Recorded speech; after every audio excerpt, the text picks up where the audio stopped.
Imagine a world where secrets were etched in ancient ink, where tales of extraordinary wisdom and forbidden knowledge were whispered across the ages. What if I told you that buried within the annals of history lie mysterious books? Books deliberately kept out of the spotlight, hidden away from curious eyes. Why did the sands of time shroud the Book of Enoch, relegating it to the shadows, only cherished by a few? What truths about creation did the Enuma Elish hold that made it an enigma? And who was Ahikar, and why did his story, so rich with wisdom, vanish into the depths of the past? In this expedition through time, we will unveil the enigmatic narratives of the mysterious books they tried to erase from history. We will journey through forgotten ages, deciphering ancient scripts and exploring the tales that challenge the norms of their era. Brace yourself for a voyage of curiosity, for the answers to these riddles lie in the whispers of the past, waiting for you to decipher them. Are you ready to unravel the secrets that were nearly lost to time? The absence of the Book of Enoch from the Christian Bible, apart from the Ethiopian Orthodox Church, has raised questions about why it was excluded from the biblical canon. Enoch, a significant figure in the Bible, was the great-grandfather of Noah and lived during a time when people typically lived exceptional long lives. The Book of Enoch is a collection of writings composed over several centuries, from Enoch's time to around 137 BC. It contains a mixture of prophecies and messianic predictions, some of which have been corroborated, while others are claimed to be historical inaccurate. Its complex nature has led biblical scholars to classify it as doubtful.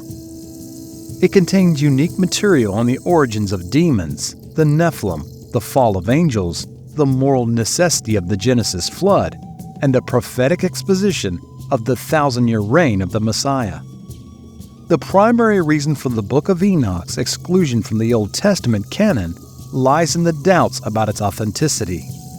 While some parts reflect an actual words and actions of Enoch, many scholars believe that various authors modified and added to different sections over time. For example, there is a speculation that a section discussing astronomy was added by a Jewish Christian in the 2nd century AD, attributing to his thoughts and beliefs to Enoch. The book's history of alterations and inconsistencies raised concerns about its authentic authorship and divine inspiration. Although it's quoted in the New Testament by Jude, such quotations do not automatically grant a text canonical status. Ethiopian Jews regard the Book of Enoch as part of their canonical scriptures, valuing its teachings as gospel. However, for most Christian denominations, the decision was made to exclude it from the official biblical canon. It is essential to approach the Book of Enoch with caution and discernment, recognize its unique insights into pre-Jesus era interpretations of the Old Testament. While it offers valuable historical and theological perspectives, it is not equated with the canonical Bible and is considered more of a historical interpretive source. And if the mysteries of giants and fallen angels intrigue you, take advantage of our captivating video, Nephilim and the Fallen Angels, Secret History of Giants, on our channel. Shifting our gaze to ancient Babylonia, we encounter the Enuma Elish, a foundational text that sheds light on the beliefs about creation. Engraved on clay tablets discovered in abandoned cities like Ashur, Kish, and Nineveh, this tale of creation unfolds through a succession of chaotic events.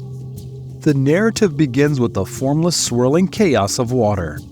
Two gods from this premortal state emerged, Apsu, symbolizing fresh water, and Tiamat, representing bitter salt water. Their union spawned younger gods, whose presence proved irksome to Apsu, prompting an evil plot to annihilate them. However, Tiamat intervened, informing her offspring of Apsu's murderous intent.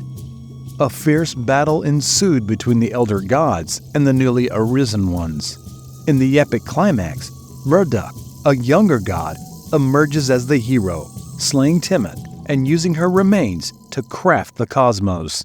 This epic creation tale underwent a significant transformation during the reign of Hammurabi, around 1792 to 1750 BC. Hammurabi elevated Marduk to the position of chief god, ushering in a new chapter in Mesopotamian religion. The Enuma Elish symbolized the triumph of order over chaos, with Marduk as the central figure in a pantheon of deities. Picture this: a world shaped by warring gods, a cosmos birthed from chaos and conflict. The Enuma Elish tells a creation story quite unlike others, challenging established beliefs. Could this clash of ideas be why some sought to hide it? The epic hints a multitude of deities, each with unique powers. This contrasts sharply with the concept of a single, all-powerful God in many belief systems, to maintain the status quo of a monotheistic religions. You can watch the intriguing video, Secrets of Enki, Enuma Elish, and the Cosmic Legends on the channel of our friends from Miracle Chronicles. And don't forget to subscribe. Ahikar's narrative, woven in the loom of Assyrian and Aramaic cultures, stood apart from the predominant Jewish records of the Bible. It boasts many elements, proverbs, and myths, and culture hues that added a distinct vibrancy, but perhaps made it seem a misfit amidst the more uniform biblical text. The story of Ahikar, steeped in antiquity and wisdom, unfolds intricately and deeply. Ahikar, a revered advisor of King Sennacherib of Assyria, was renowned for his knowledge. However, being childless, he adopted his nephew Laden, nurturing him to be successor in the royal court. Ahikar used a series of sayings to educate Laden, calling him good apple, but rotten at the core. Tragically, this endeavor was met with betrayal.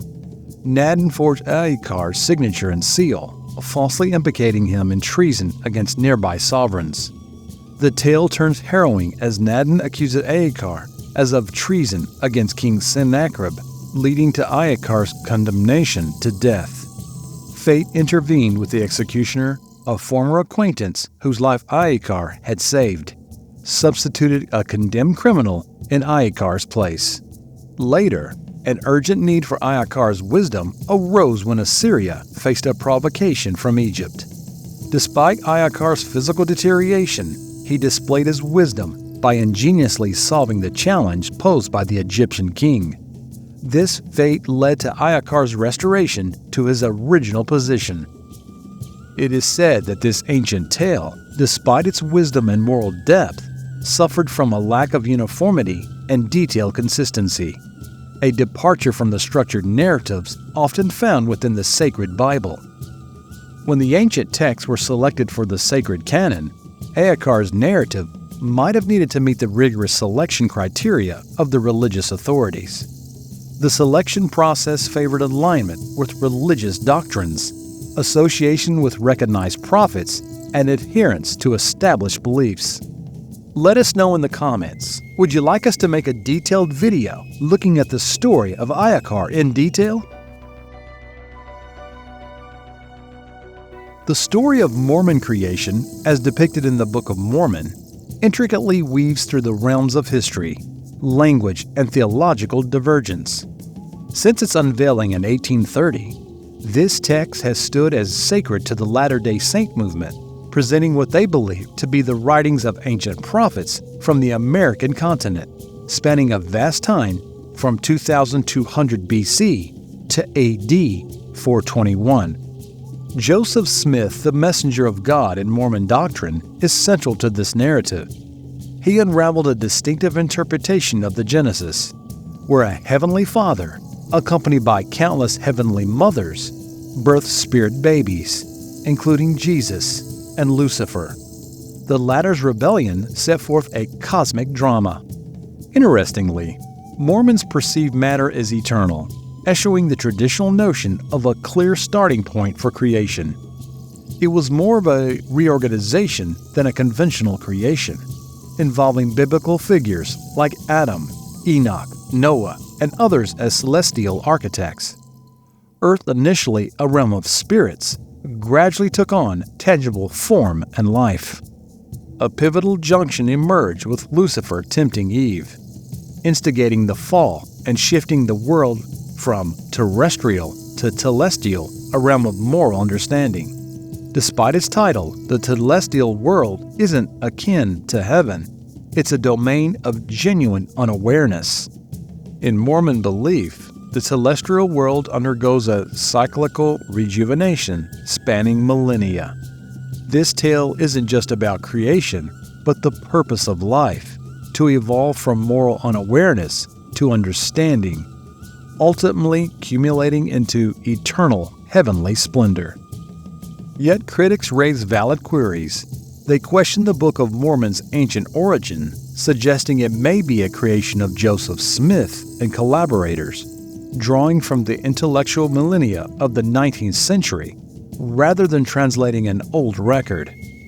Furthermore, scholarly scrutiny has cast doubt on the book's accuracy in portraying the indigenous people of the Americas, pointing to linguistic or archaeological and historical inconsistency with its text. This dual perspective adds layers to the narrative, inviting deeper reflection on faith, history, and culture interpretation. If this exploration sparked your curiosity and you're captivated by the mysteries of the past, hit the like button, share your thoughts in the comments below. For more unraveling of the enigmatic tales of history, remember to subscribe. Ring the notification bell so you get all the updates from us.